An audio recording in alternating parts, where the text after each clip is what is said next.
Bueno, muy buenas tardes a todos y todas. Gracias principalmente, Hernán, por la introducción, a todo el gabinete que nos acompaña, José María, en representación del municipio de Morón, que, bueno, para quienes no lo saben, es el Estado local el que encabezó este proyecto de recuperación de la casa natal de María Elena Walsh. Y en este espacio nos parecía muy importante generar esta actividad en el marco de una fecha muy importante para nuestro país, que son los 50 años de la última dictadura cívico-militar. Y creemos que apelar al ejercicio de la memoria es lo que nos va a permitir que esto no ocurra nunca más, y por eso estamos generando esta charla. Les voy a contar quién me acompaña, luego de eso voy a hacer una pequeña introducción para ya darle la palabra a primero Sonia Íscar. Ella es abogada, doctora en Derechos Humanos especializada en niñez, y actualmente se desempeña como subsecretaria de Articulación Territorial de la Secretaría de Educación del municipio de Morón. También nos acompaña Marcelo Ferreira, es abogado y profesor titular de la Cátedra Libre de Derechos Humanos de la Facultad de Filosofía y Letras de la UBA. Gracias por estar acá, por acompañarnos. También estaba previsto que nos acompañara el decano de la Escuela Superior de Leyes de la Universidad de Morón, Pablo Navarro, que no pudo estar presente por una cuestión de agenda y nos deja su saludo. Y también quien nos dejó su saludo, estuvo hace un tiempito acá en la Casa Museo, es Adolfo Pérez Esquivel, que siempre la recuerda con mucho cariño a María Elena, y también le hubiese gustado estar presente en el día de hoy, pero tiene una agenda también bastante importante, pero está presente de alguna manera. Y lo que me parece importante resaltar en este encuentro que titulamos o que pusimos como eje justicia y derechos humanos, es que en este espacio claramente promovemos las ideas y los valores de María Elena Walsh, dentro de los cuales está la tolerancia, la pluralidad, el respeto, la diversidad. Y hay cosas que sabemos que como sociedad tenemos que tolerar y hay otras que no. No podemos tolerar que se cometan crímenes de lesa humanidad, que se avalen, que se promuevan situaciones tan aberrantes y tan trágicas para nuestro país, y claramente vemos con preocupación los mensajes de odio a nivel social y político que despliega actualmente el gobierno nacional, y que también relativizan y promueven de alguna manera el negacionismo. Estos espacios nos permiten reflexionar sobre sucesos del pasado, que es mucho más simple, ¿no?, verlos con esta perspectiva de 50 años. Es difícil contar lo que sucede mientras sucede, pero justamente María Elena, la persona que le da sentido a este espacio, fue una pensadora que pudo anticiparse de alguna manera a lo que sucedía, pudo entender en el presente lo que estaba sucediendo, verlo con una perspectiva de futuro, entendiendo cuál iba a ser el impacto de lo que estaba sucediendo. Y lo hizo con un intelecto muy importante y también con una gran cuota de valentía, porque no siempre es fácil decir lo que sucede cuando no está bien visto, cuando es difícil criticar lo que está naturalizado. Y sin embargo, María Elena tenía esos dos condimentos que hacen que sea hasta el día de hoy recordada y admirada. Y recién veíamos en el video uno de sus textos, el más icónico en relación a la dictadura, que se publicó en medio de la dictadura en 1979, con el riesgo que eso implicaba y que le valió la censura en todo el país, que se llama Desventuras en País Jardín de Infantes. En resumidas cuentas, en ese texto esgrimía su postura en relación al retroceso cultural, social y político que implicaba el proceso de reorganización nacional, ¿no?, como se denominó al régimen militar. Y lo que pudo evidenciar María Elena es que ese proceso que se estaba viviendo en ese momento significaba un gran retroceso, ¿no? Lejos de avanzar, lejos de crecer, éramos un país jardín de infantes, no habíamos madurado y no teníamos intención de madurar, y había un gran censor que era el que le decía a la gente lo que podía decir, cómo podía pensar. Después también tiene otras grandes obras como Oración a la Justicia, en donde plasma su mirada crítica en relación a lo que se vivía en ese momento en el país. Yo quiero detenerme en esta palabra retroceso para poder poner en palabras lo que significó ese retroceso, que ahora vamos a hablarlo también desde una perspectiva de justicia, pero también un retroceso que significó no solamente la atrocidad de cometer crímenes de lesa humanidad en manos del Estado, los 30.000 desaparecidos, el robo de bebés, también significó un gran retroceso en materia económica. Y ese retroceso, que es de alguna manera lo que María Elena nos viene a mostrar, es que es difícil después retornar, es difícil después volver al punto de partida. Y este retroceso generó consecuencias que al día de hoy seguimos padeciendo en materia salarial, en materia económica. Quiero arrojar algunos datos concretos.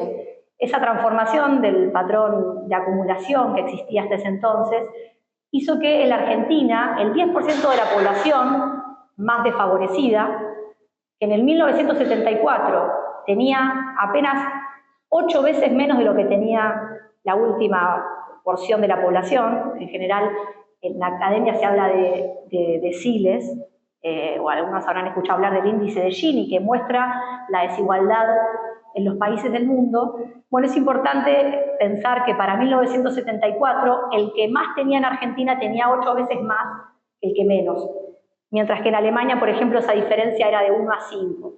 Después del proceso de valorización financiera que se instaura en la dictadura, con lo que implicó la toma de deuda feroz, la estatización de la deuda de los grupos económicos locales y una serie de concesiones que hizo el Estado para transferir recursos a los sectores económicos y aumentar la concentración económica en la Argentina, hizo que para después del 2000 esa diferencia entre el primer decil y el último decil sea de 25 veces.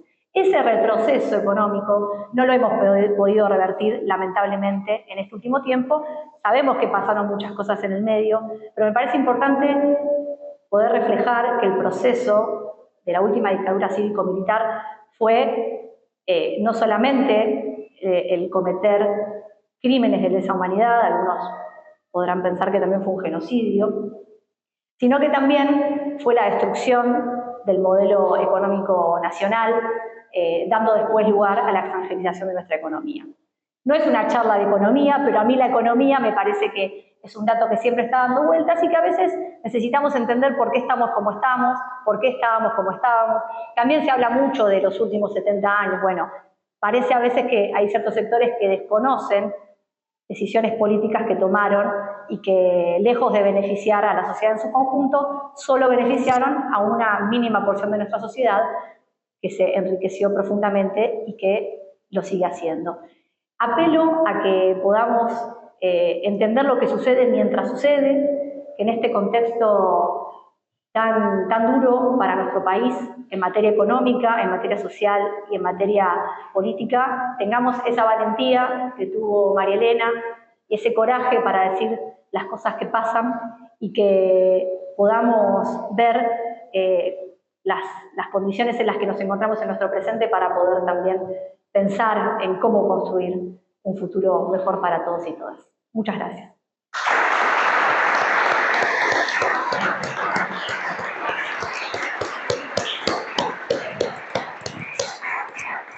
Bueno, ahora sí, le doy la palabra a la primera expositora, Sonia Isca. ¿Está prendido? Sí, está prendido. Bueno, buenas tardes, gracias por estar, gracias por la invitación. Pensar en un homenaje a nuestra queridísima María Elena Walsh, universal de esta Casa para el Mundo, a mí me remite a hacer mención en primer lugar a que María Elena supo no solamente cantarle y escribirle a los colectivos más vulnerables de nuestro país, sino que además los supo representar porque ella misma formó parte de muchos de esos colectivos, ¿no? Pienso particularmente en niños, niñas y adolescentes, pero también en géneros y diversidades, y en los perseguidos y perseguidas de la patria durante la dictadura militar, y María Elena supo ser y supo reivindicar y supo homenajear todo eso. Entonces, a partir de allí, yo pensaba traer una frase que sé que a mis compañeros y compañeras de gestión les causa mucha gracia, que es que así como hay cada una de nosotros tenemos algún poema o canción de María Elena Walsh, que es el que más nos gusta, yo tengo también un inciso de la Constitución Nacional, que es el que más me gusta, que es el inciso 23 del artículo 75.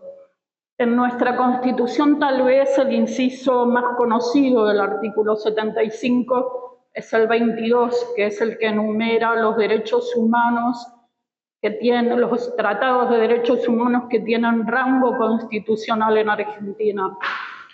Pero el inciso 23 además trae lo que se llama las medidas de acción positiva, que es una obligación del Estado Nacional de generar políticas públicas concretas para generar condiciones de igualdad en aquellos colectivos que resulten más vulnerables y que los enumera expresamente, dice niños, niñas y adolescentes, personas ancianas o de la tercera edad, personas con discapacidad y mujeres, todo aquello que hoy vemos atropellado, mancillado y puesto en condiciones de extrema desigualdad.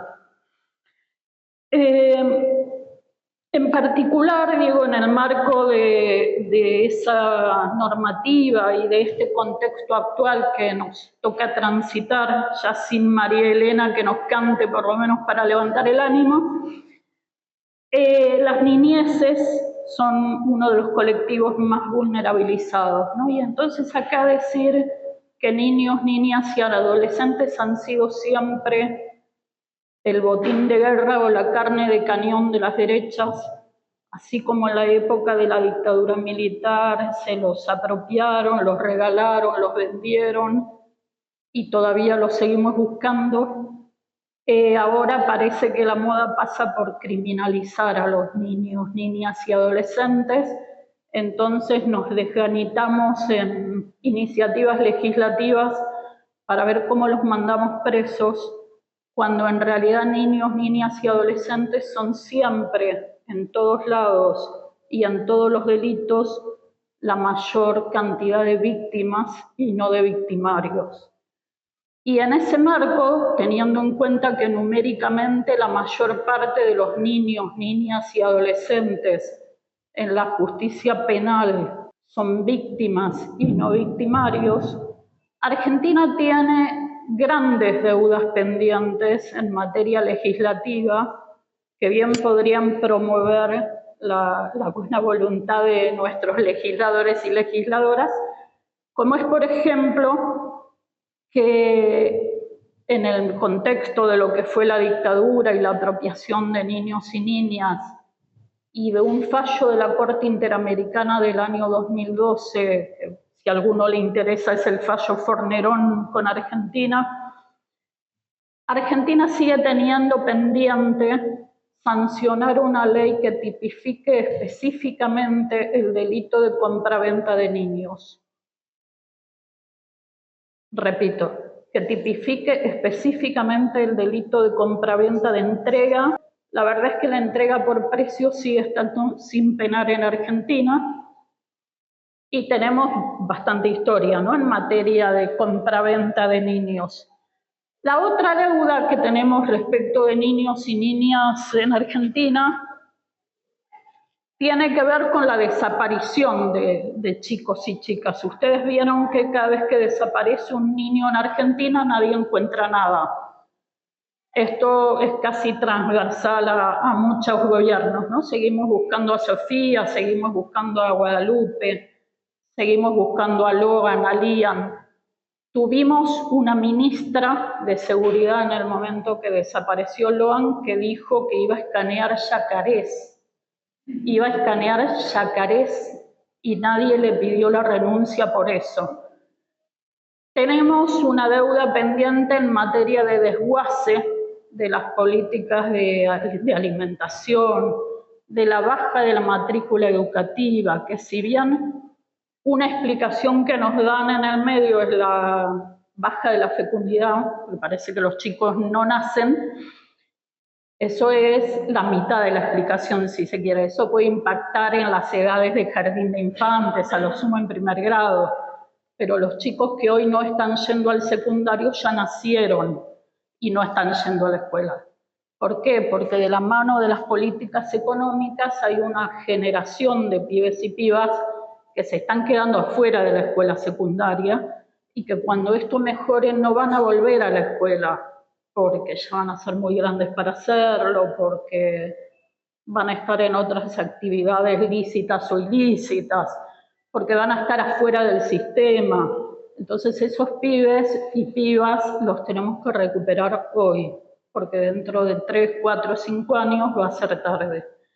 Tenemos una deuda en materia de salud, se desguazaron todos los programas referidos a la salud de niños, niñas y adolescentes. Tenemos una deuda pendiente con las niñeces también en materia de tiempo de juego, de derecho al juego, que es nada más y nada menos que el derecho a la niñez. Un estudio reciente señala que en Argentina la mitad de los padres y madres reconocen que no tienen tiempo de jugar con sus hijos.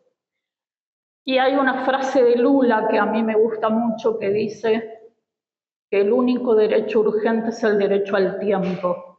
Él está hablando de los trabajadores y trabajadoras, que el trabajo los despoja de su derecho al tiempo y que esos trabajadores y trabajadoras son madres y padres que no tienen tiempo de jugar con sus hijos, que no tienen tiempo de dialogar con sus hijos, y que esos hijos no ven, en todo caso, concretado su derecho a jugar con sus padres y madres y su derecho al diálogo, su derecho a ser atendidos, porque es ahí donde en todo caso se concreta la atención y se concreta el amor y se concreta la interacción más amorosa, ¿no? Más cuidada.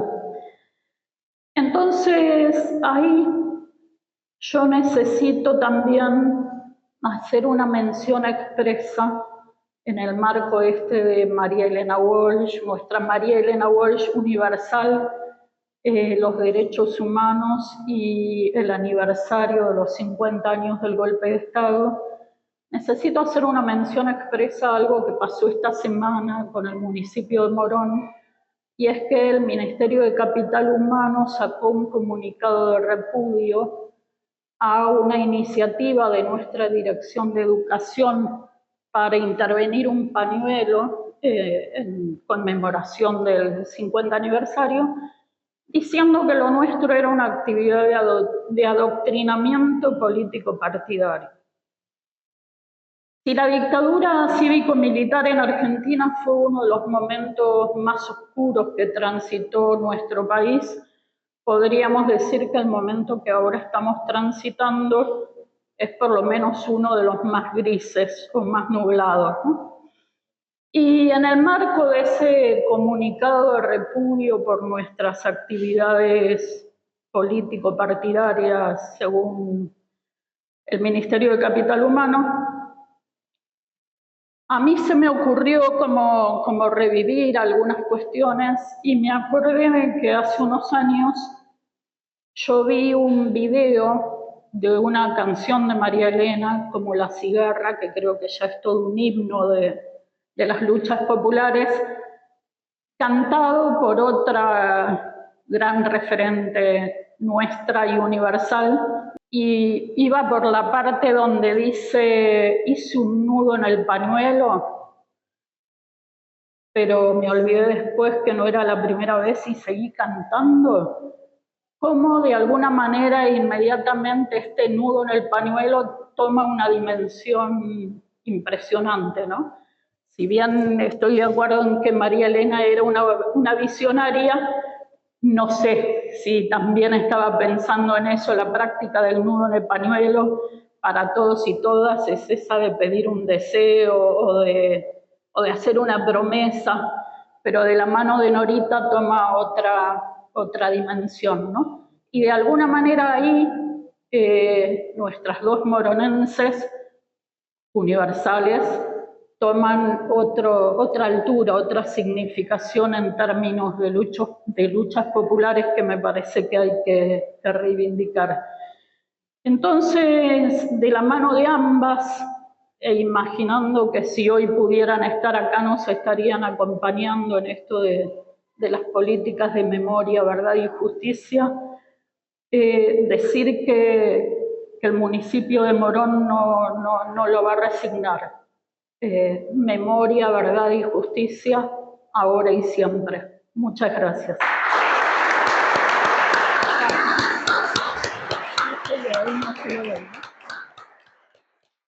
Bueno, Marcelo. Bueno,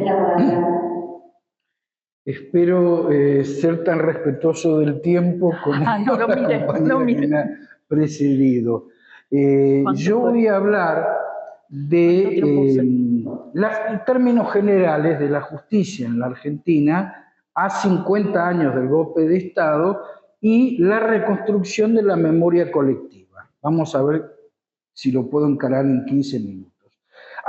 Va a ser fácil porque hay muchos datos que ustedes conocen.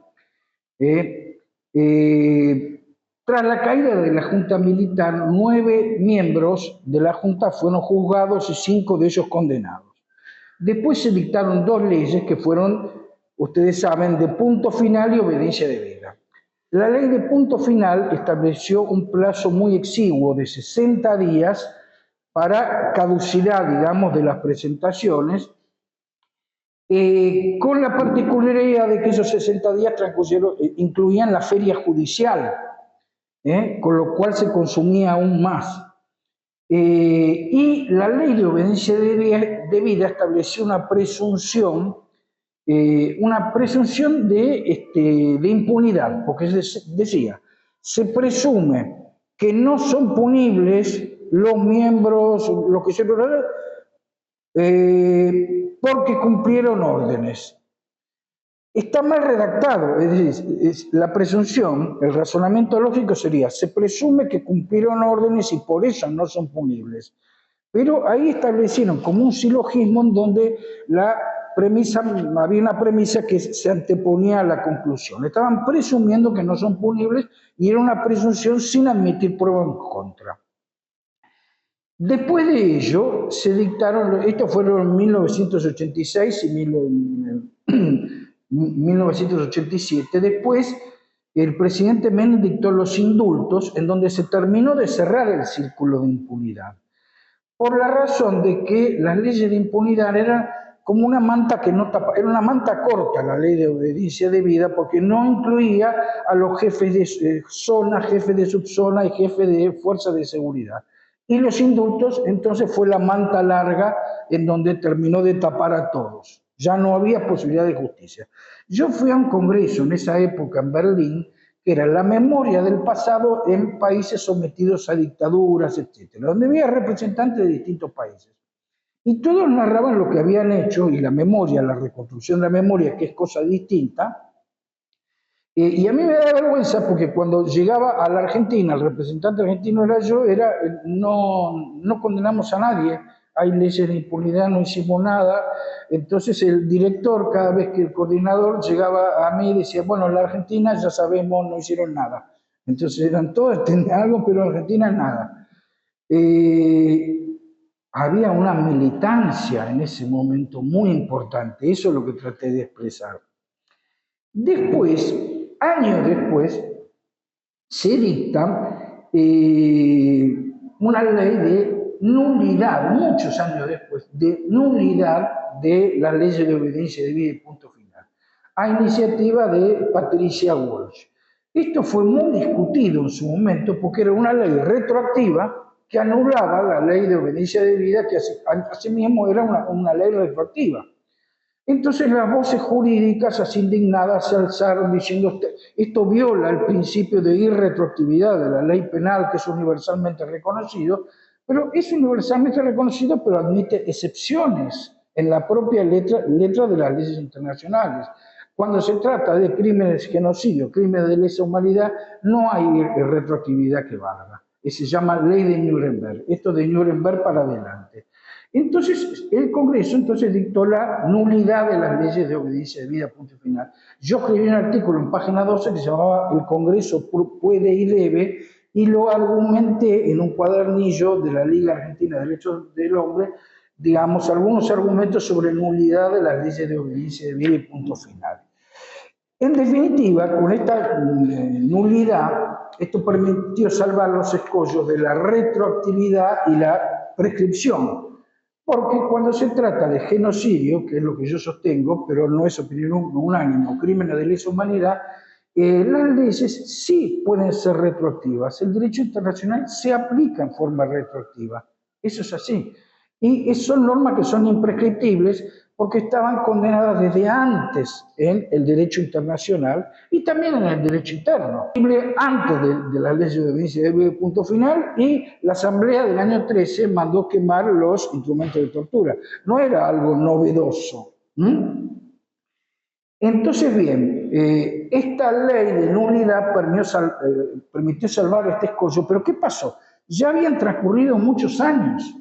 Desde 1986-87 hasta el 2003, que se dicta la ley de nulidad, habían pasado como 18 años, con la consecuencia de que ya era más difícil aplicar el derecho interno. Porque se podía ahí sí alegar la excepción de prescripción en el propio derecho interno. Habían pasado muchos años. Entonces, la solución, es decir, el único remedio posible fue acudir al derecho internacional, que el derecho internacional en esos casos prevalece sobre el derecho interno. Se aplican los delitos del Código Penal, pero también las normas del derecho internacional que prevalecen sobre el derecho interno. Entonces esto permitió la reapertura de las causas y fueron condenados y reaprisionados los que habían salido. Se volvió, digamos, al punto anterior al dictado de las leyes de impunidad. Entonces esto permitió la reapertura de las causas. Las primeras fueron las causas ESMA y primer cuerpo de ejército, y el primer caso fue, paradójicamente, donde se había planteado, que fue el caso Simón. El caso Simón avaló la nulidad de las leyes de obediencia debida y punto final. Entonces, ¿por qué se decía cómo? Es una ley dictada por el Congreso que anula una ley retroactivamente. Esto sí se puede hacer cuando un fallo judicial lo avala, y esto fue el fallo Simón, que la nulidad tiene un efecto retroactivo convalidatorio. Hace poco se cumplieron 20 años, escribimos un artículo a 20 años del caso Simón, que permitió la reapertura de las causas y el juzgamiento de Simón y de otro que fue Miguel Echecolás. En el juicio donde fue condenado, en donde una de las víctimas fue el testigo Julio Jorge López. Recuerden que en ese momento Echecolás, que era un personaje siniestro para los que no lo... abre en un momento dado la mano un papelito en donde se lee JJ López, sabiendo que lo están fotografiando. Abrió por un segundo Julio Jorge López y después desapareció y no volvió a aparecer. Esto permitió la reapertura de las causas y esto sigue hasta la actualidad, y ahora hay un momento en donde se quiere retrotraer esto de algún modo.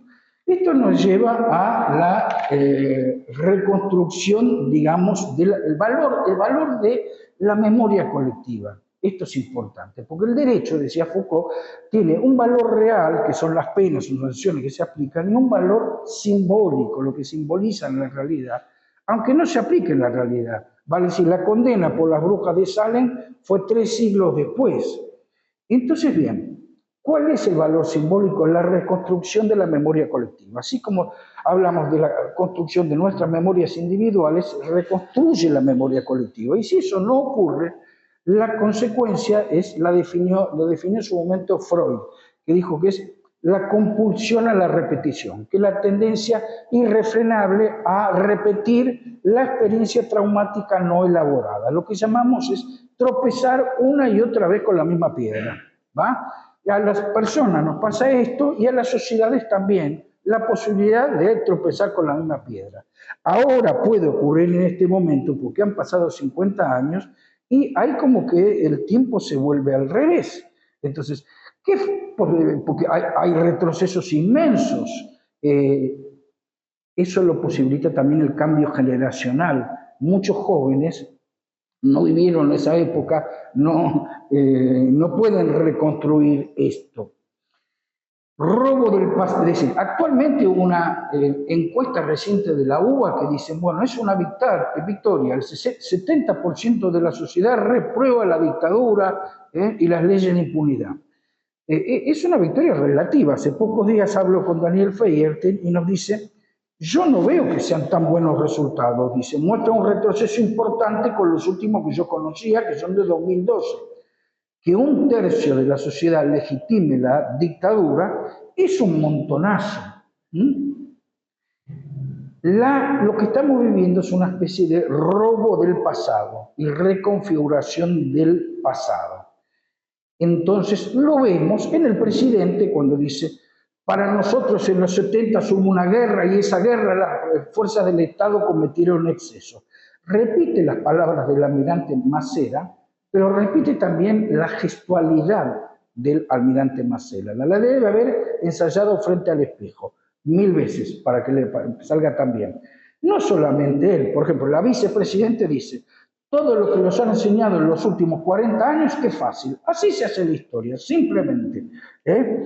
Y bien, hay un libro, no se lo recomiendo, de la vicepresidenta que se llama Lo llamaban jóvenes idealistas, está a 120.000 pesos en Mercado Libre, en donde toma la canción Para mi muerte de Sui Generis, hubo un tiempo que fue hermoso y termina y prepararás la cama para dos, reconstituye los párrafos y con una imaginación enorme dice que hubo un tiempo que fue hermoso y fue libre de verdad, significa patria o muerte, Perón o muerte, la vida por Perón, la sangre derramada no será demasiada, vencer o morir. No sé si escucha el tango Volver, que es lo que concluiría la presidenta. Esto lleva a un rediseño histórico, todo se hace al revés, porque en estas conjugaciones todo vale, es como el alquimista que pronuncia el sortilegio para transformar el hierro en oro. Todas las conjugaciones son posibles. Entonces, el 12 de octubre ahora vuelve a ser el Día de la Raza. La llegada de Cristóbal Colón es el hito que marcó el comienzo de la civilización en América, porque los mayas y los incas no eran civilización, aparentemente. El Salón de los Próceres, el Salón de las Mujeres se transformó en el Salón de los Próceres. Dicho sea de paso, en las Naciones Unidas se vota una declaración a favor contra la violencia contra las mujeres. Votan todos los países del mundo y la única luz roja en el tablero es la Argentina. Argentina votó en contra de una resolución contra la violencia contra las mujeres. Y después tomó medidas en consecuencia cuando desfinanció la ley Lucio. O sea, tenemos un gobierno que está a favor de la violencia contra las mujeres. Ellos mismos lo dicen. Después una ola de negacionismo. Negacionismo es poco, negacionismo es una palabra que se queda corta.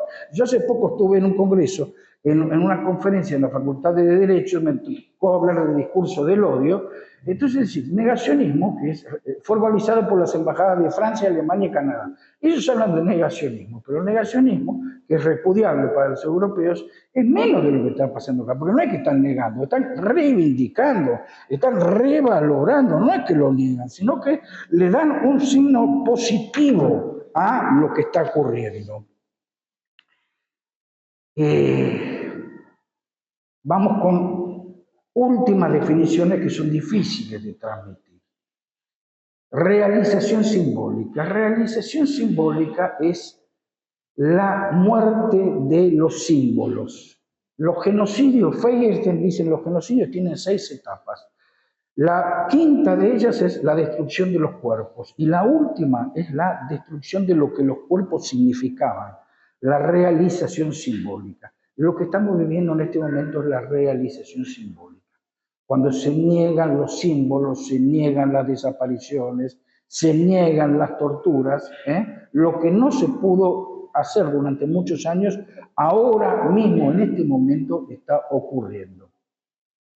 se pide una memoria completa. No hay problema con la memoria completa. Si se han cometido crímenes, y han cometido crímenes, iba a decir de ambos lados, de quien fuera que haya cometido crímenes, no hay problema en reconocerlo. Pero lo que tiene que hacer una memoria completa son los mismos que la están pidiendo, porque son los que están, no dicen el destino de los desaparecidos, están escondiendo la historia. Hace poco la abogada Guadalupe Godoy reveló que Jaime Lamón Smart tiene un libro con los datos que hacen falta, que va a ser publicado recién, vamos a tener que esperar, yo no voy a estar en el año 2040, y eso son lo que pide memoria completa. Lo va a publicar en el año 2040.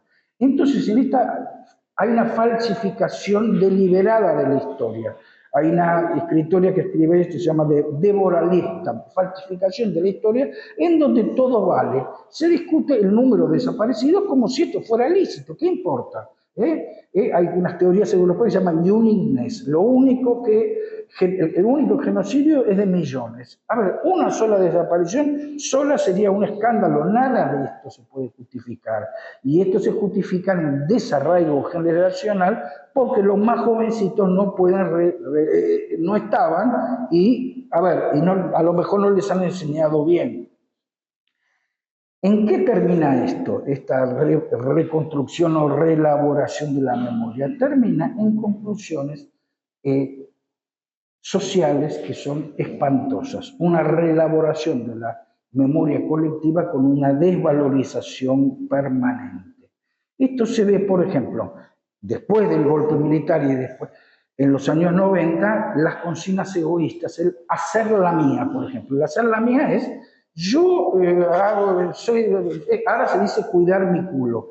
Yo lo escribí en un artículo, hacer la mía, y como no lo podían traducir, porque no significa nada en inglés, el traductor puso I'm alright Jack. Y después busqué y decían que los barcos ingleses, cuando terminaban de subir todos los marineros, el último de todos decía I'm alright Jack, puedes subir la escalera. Y los ingleses le sacan la última parte y dicen, esto es cuando sos tan egoísta que haces subir la escalera y dejas abajo a todos los que están abajo. Es la representación del egoísmo. Culmino, voy cerrando. Los modos de calificación o reconstrucción de la memoria tienen importancia para el futuro, la construcción de las sociedades futuras, porque lo que estábamos hablando recién, por no repetir una y otra vez el mismo error. Cuando se habla de genocidio, se habla de un ataque a todos, por lo que todos son memoria colectiva. No es una cuestión individual en donde uno podría decir, y bueno, algo habrán, pobre gente, o algo habrán hecho, llevaron a la hija del vecino, en alguna cosa andaría.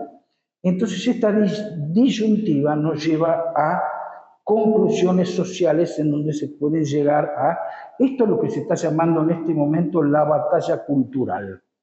El responsable de esto, ¿no? Que lo escribe muy bien, y escribe bien, pero escribe cosas espantosas, digamos, bien escritas, pero con conclusiones espantosas, que es la batalla cultural por esa reconfiguración del pasado diciendo todo mentira. Cierro con esto que lo dice una psicóloga, para que el ejemplo es demostrativo. La psicóloga francesa François Dolto. Lo que se calla en la primera generación, la segunda lo lleva en el cuerpo. Y escribe, si los abuelos callan, transmiten un no dicho, que será procesado por los hijos y se convertirá en lo indecible, y también por los nietos, que lo tornarán en lo impensable.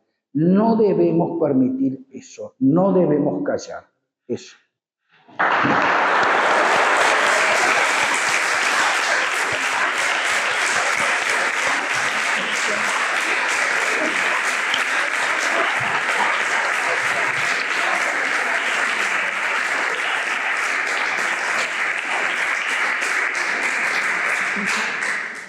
Muchas gracias, Sonia, muchas gracias, Marcelo, por sus palabras. La idea es que podamos abrir a algunas breves preguntas, si alguien quiere hacerlas. De mi parte, bueno, me parece tan interesante lo que dicen, y en relación a esto que planteaba Marcelo, ¿no? De lo simbólico y de lo real, cómo lo simbólico va a un terreno, también en un mundo con formas de vinculación y de comunicación distintas, y cómo también, así como en su momento la dictadura habrá utilizado métodos novedosos para ese disciplinamiento social, el sometimiento que llevaban a cabo, y por eso gran parte de la población desconocía las atrocidades que se estaban llevando adelante. Siempre pienso que estar adelantado o ser un visionario del estilo de María Elena es poder entender que lo que hoy nos parece normal, quizás en el futuro nos parezca aberrante, ¿no? Y poder descubrir esas nuevas formas de sometimiento, esas nuevas formas de la represión, que claramente se ven en los mensajes que a diario recibimos, pero que algunas, como el caso de Yacaré, van quedando naturalizadas, se les resta importancia, pero que a la larga y a la corta son hechos gravísimos. Y en ese sentido, me interesaría a cualquiera de los dos que se quiera responder, preguntarles cuáles son las posibilidades de que vuelva a existir algo parecido a lo que fueron leyes de impunidad. Si este gobierno nacional, tan ávido de favorecer a represores, torturadores y ladrones de bebés, puede tener algún intersticio o alguna posibilidad en el aspecto legal, también creo que hay gran parte de la justicia que podría acompañar una decisión de esas características, de darle alguna ventaja o algún beneficio a los militares que aún siguen presos.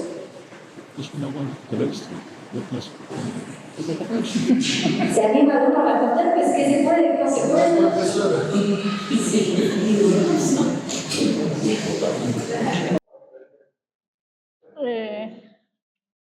Es muy difícil. Circula alguna versión de que en el marco de el 24 de marzo y del cuento de la verdad completa, como si la lucha hubiera sido tal y no hubiera sido un genocidio, ¿no? Podría haber algún decreto del gobierno nacional que perdone a los condenados, a todos los condenados o parte de ellos. Si a mí me preguntan si este gobierno nacional es capaz de hacer semejante aberración, estoy segura de que sí, no lo dudaría. No sé si hoy las condiciones sociales, políticas están dadas para eso. Espero que no. Esta sería mi respuesta. Lo veo lejos de la posibilidad de que eso sea una iniciativa legislativa o que salga por vía del Congreso, pero sí podría salir por un decreto presidencial. Creo que tenemos que estar preparados y preparadas para esa posibilidad, pero que en el escenario de lo posible aparece y bueno, estamos ante lo que lamentablemente la mayoría de la ciudadanía votó. No hicieron nada muy diferente de lo que prometieron en la campaña, digo, esto también tengámoslo claro, con lo cual como posibilidad yo personalmente soy particularmente escéptica, los que me conocen saben que eso es así, pero bueno, yo como posibilidad, si tengo que esperar eso, espero eso. Sí, la verdad es que en este contexto y en estas condiciones creo que es una posibilidad. El colega, sí, estoy de acuerdo. Es una posibilidad cierta y se habla inclusive de la denuncia como en derecho internacional es como renunciar a la declaración, la Convención Interamericana de Derechos Humanos, lo cual sería un retroceso fantástico. En términos jurídicos, siempre será nulo a la corta, a la mediana o a la larga. El mensaje que dejó el caso Simón fue un mensaje para el futuro. Pueden hacer esto, pero a la larga será anulado porque es contrario al derecho internacional. El derecho internacional no admite esto está expresado en el caso Barrios Altos, que es Chumbipuma Aguirre versus Perú. No se admiten las leyes de impunidad. Eso está establecido. Y después, por aplicación pura del derecho internacional, bueno, a la larga será anulado, pero son posibilidades ciertas, que tenemos así, son capaces de todo. Si le estamos diciendo, yo decía recién, único país del mundo que vota contra la Convención contra la Violencia contra las Mujeres. Después, va el presidente y dice, internacionalmente dice, la ideología de género de los homosexuales es pedofilia, son pedófilos. Así lo dijo, son pedófilos. Después le venía muy bien el caso de estas dos chicas, la ley Lucio, pero retrocedieron en el caso de la ley Lucio, habían desfinanciado la ley Lucio, pero hubo un retroceso, muy curioso, rarísimo, porque le venía bien, porque si los homosexuales son pedófilos, las lesbianas son así.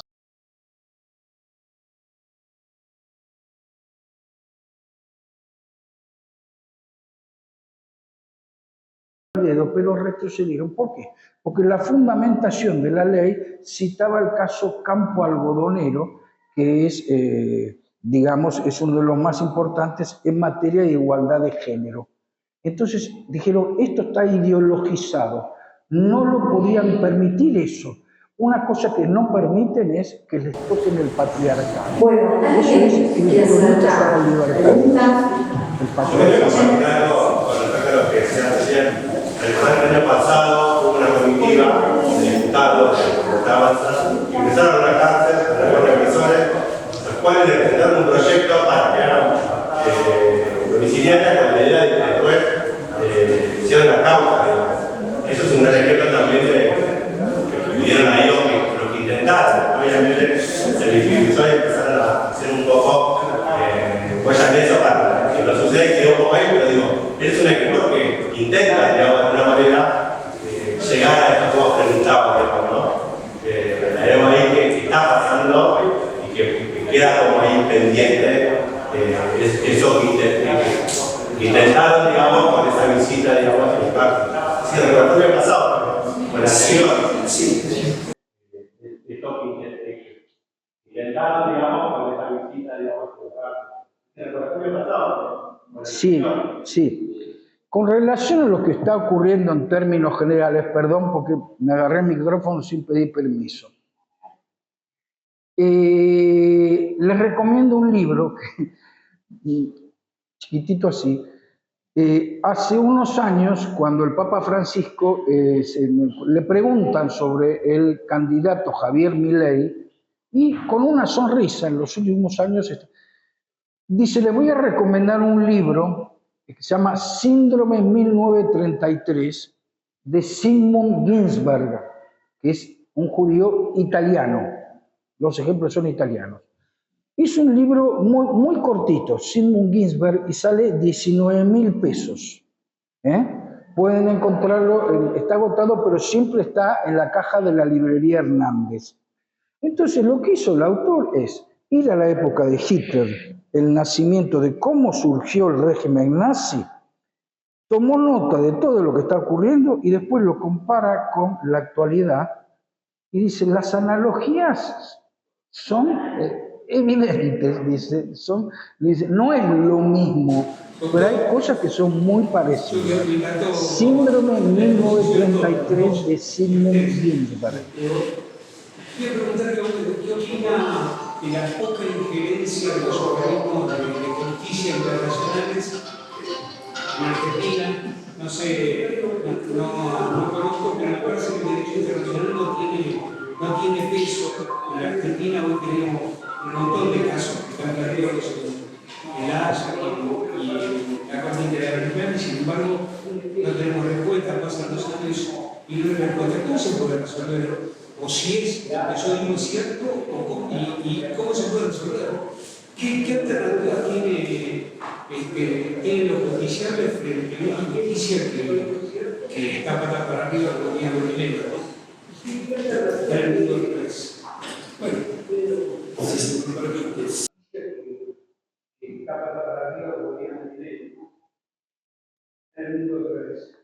Bueno, si se me permite, sí, lo que decís es cierto. Es propio de uno de los rasgos de los regímenes autoritarios es la falta de respeto al derecho internacional, no les importa en absoluto. No es que los organismos actúan, llegan hasta donde pueden, pero hay un momento en donde se desobedece el derecho internacional. Hubo 2 casos. Uno fue en el caso de la desaparición forzada de Santiago Maldonado. Vino un comité de las Naciones Unidas con miembros de 5 miembros de representantes de los 5 continentes y sacó un extenso dictamen diciendo que se trataba de una desaparición forzada, lo cual es obvio.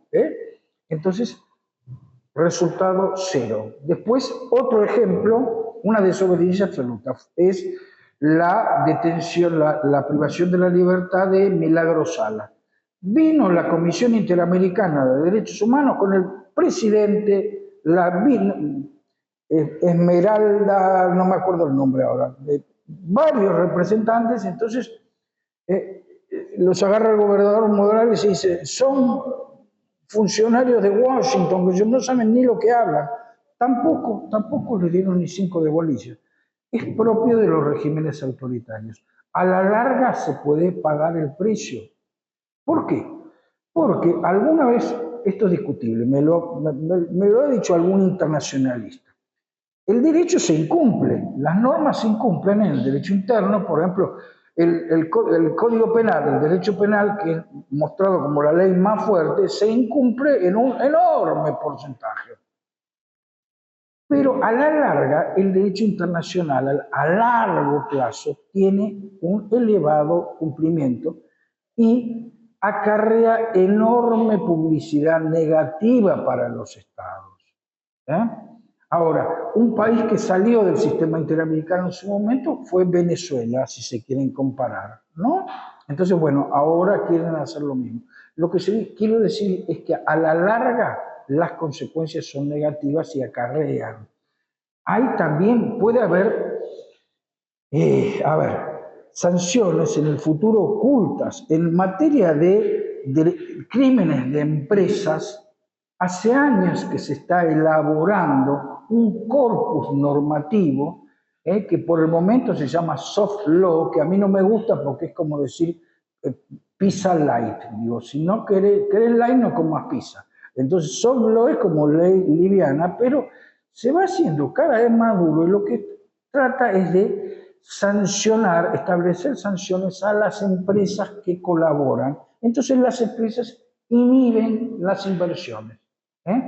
De eso es invisible. ¿Por qué? Porque no lo van a ver, pero de lo que se trata es que las empresas, hay múltiples ejemplos de esto, al momento de hacer grandes inversiones internacionales, toman nota de la situación del país y alguien les puede decir, ojo, que acá pueden tener responsabilidad en el futuro, y hay muchos casos sobre esto, hay mucha jurisprudencia sobre esto. Entonces, en ese caso, si esas inversiones no se... eso es algo que bien puede ocurrir. Esto viene de Estados Unidos a partir de casi de las primeras leyes fundacionales de los Estados Unidos, el responsabilidad internacional, que es Aliens Tort Claims Act, que es ATCA, o se puede decir ATS, que es Alien Tort Statute. Si lo buscan en Google es mejor buscar ATS, porque si buscan ATCA, Aliens Respecto de los cuando yo quería resaltar lo que pasó esta semana con los 12 compañeros que fueron identificados en encontrados en la alberca. Y por supuesto siempre hablar de las abuelas y las madres, porque en definitiva en un tiempo de retroceso de la lucha nos marca el camino. Me parece que el camino es caerse, levantarse y volver a luchar hasta que podamos a tener el elemento para el brazo que tuvimos cuando se abrió la columna, por ejemplo. Ahí había un embrión que es el embrión de los tratamientos palénticos, que nos sigue empujando a que este país sea justo a todos. Gracias. Bueno, me quedo con las palabras de este vecinante. Hay que seguir luchando, el 24 todos a la plaza, y ojalá que prontamente volvamos a encontrar el camino que nos permita avanzar que no sea tanto. Un agradecimiento muy especial a Sonia, a Marcelo por haberse acercado a este lugar. Los esperamos cuando gusten y de esta manera un poco de esta gran charla.